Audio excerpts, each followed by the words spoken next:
नमस्कार दोस्तों, मैं सुरेंद्र प्रसाद मौर्य आज फिर हाजिर हूँ आपके पास एक और कहानी लेकर। और आज की कहानी है कम्युनिकेशन गैप पर।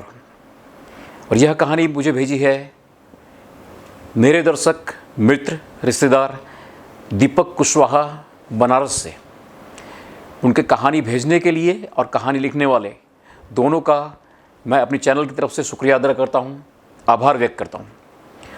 इस कहानी के अंदर हमें जो संदेश मिलता है, आज के परिवार, आज के तंत्र के अंदर जो परिवारों के अंदर कम्युनिकेशन गैप है। देखिए, समझने वाली बात क्या है कि आज का युग संचार क्रांति का युग है। संचार क्रांति, बातचीत करने का, मोबाइल का आविष्कार इसी युग में हुआ है, इसी सदी में हुआ है। मोबाइल बातचीत करने के लिए हुआ, लेकिन परिवारों के अंदर बातचीत की कमी हो गई। आपस में एक घर में रहने के बावजूद भी कम्युनिकेशन गैप, कितना बड़ा गैप रहता है, यह उन्होंने बताने का प्रयत्न किया है एक कहानी से। कहानी हास्य भरी है, व्यंग्यात्मक है, लेकिन जो संदेश देती है वह संदेश बहुत बड़ा है। चलिए कहानी शुरू करते हैं। कहानी जो उन्होंने लिख के भेजी है मुझे, एक दर्जी की कहानी है। दर्जी स्वयं कपड़ा सिलते हैं, लेकिन उम्र हो चुकी है, इसलिए उन्होंने आंखों से कम दिखाई देता है तो सिलने का काम बंद कर दिया है। एक दिन खुद के लिए एक पजामा खरीद के लाते हैं। पजामा खरीद के लाए हैं, घर पर आके नापते हैं तो पता चलता है कि पजामा 2 इंच बड़ा है। अब पजामा 2 इंच बड़ा है तो, और उनकी आंखें कमज़ोर हैं, तो उन्होंने सोचा कि चलिए मैं अपनी पत्नी से आग्रह करता हूँ और वह उनसे कहता हूँ कि इसको 2 इंच काट के मुझे छोटा कर दें। वे अपनी पत्नी के पास जाते हैं, उनसे कहते हैं कि मेरा पजामा मैं अभी ख़रीद के लाया हूँ, 2 इंच बड़ा है, इसको काट के ज़रा 2 इंच छोटा कर दो। तो पत्नी अपनी व्यस्तता बताती हैं कि देखिए मेरे पास कामों का ढेर लगा पड़ा है, मुझे बच्चों को भी देखना है, बहू का भी देखना है, और बड़े बेटे की दुकान का भी देखना है, तो मुझसे अभी नहीं हो पाएगा, आप किसी और से करवा लो। उन्होंने कहा कोई बात नहीं। उन्होंने बेटे से आग्रह किया कि बेटा मेरा पजामा जो मैं अभी ख़रीद के लाया हूँ 2 इंच बड़ा है, इसको काट के छोटा कर दो। बेटे ने कहा देखिए मेरा दुकान जाने का समय हो चुका है और मुझे जाना पड़ेगा अभी, तो मैं नहीं कर पाऊँगा, आप किसी और से करवा लो। उन्होंने सोचा बेटी से करवा लेते हैं। बेटी से बात की, बेटी का भी वही जवाब था कि देखिए मेरा ट्यूशन का टाइम हो रहा है, मुझे निकलना है, मैं नहीं कर पाऊँगी, आप किसी और से करवा लो। फिर उन्होंने लास्ट में, अंत में कहा अपनी बहू से कि बेटा ये पजामा मैं लेके आया हूँ और ये 2 इंच बड़ा है, इसको काट के ज़रा 2 इंच छोटा कर दो ना। बहू ने कहा देखिए मेरे पास अभी ढेरों काम पड़े हुए हैं, मैं नहीं कर पाऊँगी। तो अब ये लास्ट उनके पास ऑप्शन था बहू का। लेकिन चूंकि वो समझदार थे, अपने जवानी के समय में इस व्यस्तता के घटनाओं को उन्होंने देखा हुआ है, जिया था, इसलिए उन्हें पता था।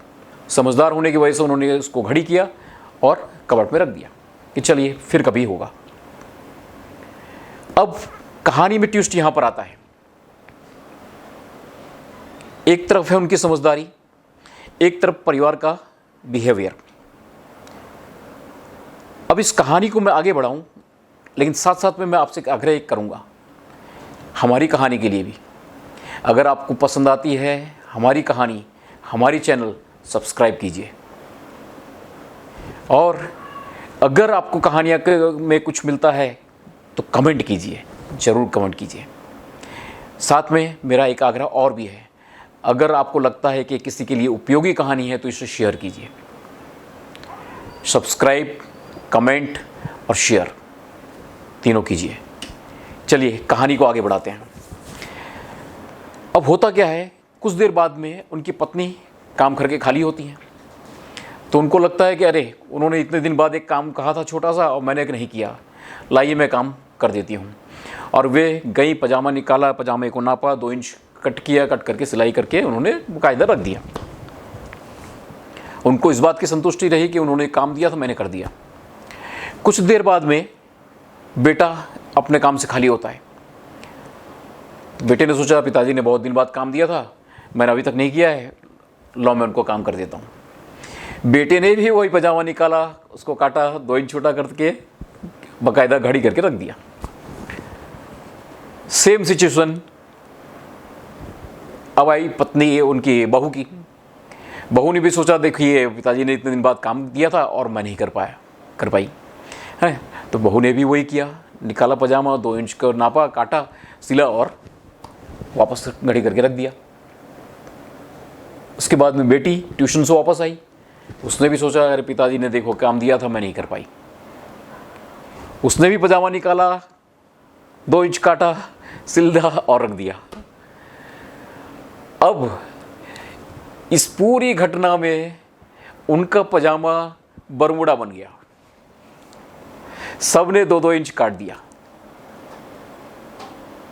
अब वो पजामा जो खरीद के लाए थे उन्हें ये पता नहीं है पजामा अलमारी में रखा हुआ है। अगर कहीं किसी शादी ब्याह फंक्शन में जिस दिन जाना हुआ और वो पजामा उन्होंने निकाला तो क्या घटना हो सकती है। और यह सब क्यों हो सकता है? सिर्फ एक वजह है, कम्युनिकेशन गैप। एक ही घर में सब रहते हैं लेकिन एक दूसरे से किसी ने कोई चर्चा नहीं की। उसका परिणाम यह है, इस मधुर हंसने वाली कहानी से, हास्य देने वाली व्यंग्य वाली कहानी से हमें जो व्यंग निकलता है उस व्यंग का उत्तर देना होगा। आज के तारीख में हमारे परिवारों के बीच में बढ़ती दूरी को कम करना पड़ेगा। मोबाइल का आविष्कार हुआ है कम्युनिकेशन के लिए, लेकिन हमें दूर करने का सबसे बड़ा कारण अगर बना है तो यही बना है। आपने वो चित्र देखे होंगे, पूरा परिवार एक साथ में बैठा है, सब फ़ोन में है, कोई किसी से बात नहीं करता। तो वह घटना ना घटे, मेरा आग्रह है। कम से कम सुबह से लेकर शाम तक के हमारे शेड्यूल के अंदर दिन में एक बार, चाहे सुबह का नाश्ता या रात का खाना, परिवार मिलकर साथ में खाए। होगा क्या, बहुत सारी चीज़ें आप खाते वक्त डिस्कस करेंगे, आपस में चर्चा होगी। तो ऐसी कोई घटना, जो कि ये तो अच्छी घटना थी जिसमें मजाक भी था, सब कुछ था, लेकिन कोई बड़ी घटना होने से बच जाएगी। परिवार में भावना, एकता की भावना बनी रहेगी। इसके साथ साथ में मेरा आपको एक और आग्रह भी है कि देखिए आजकल कैरियर के चक्कर में हम अलग अलग जगहों पर रहने लगे हैं। परिवार में अगर 4 भाई हैं तो 4 जगहों पे रहते हैं, चाचा, मामा, फूआ, सब अलग अलग रहते हैं। तो कम से कम महीने में एक बार, और महीने में एक बार नहीं हो सकता तो 3 महीने, हर क्वार्टरली एक बार परिवार का गेट टुगेदर जरूर रखो। पूरा परिवार कहीं भी मिले, चाहे कुछ भी खाओ, चाहे कुछ भी नाश्ता करो, चाहे सिर्फ ड्रिंक ले लो, छोटा सा शरबत का एक पैक बनाने के लिए इकट्ठा हो जाओ, किसी भी बहाने एक छोटा खेल करने के लिए इकट्ठा हो जाओ, लेकिन 3 महीने में एक बार पूरा परिवार कहीं ना कहीं ज़रूर मिलो। और वार्षिक एक फंक्शन तो होना ही चाहिए जिसके अंदर हमारे सभी नाती रिश्तेदारों को हम इनवाइट करें और एक दूसरे से बातचीत करें, कम्युनिकेट करें। आज के युग में यह बहुत ज़रूरी है। कैरियर ज़रूरी है, लेकिन कैरियर के साथ साथ में हमारा यह मिलाप भी ज़रूरी है। साथ में एक चीज़ मैं और कहना चाहूँगा, इस कम्युनिकेशन से होगा क्या?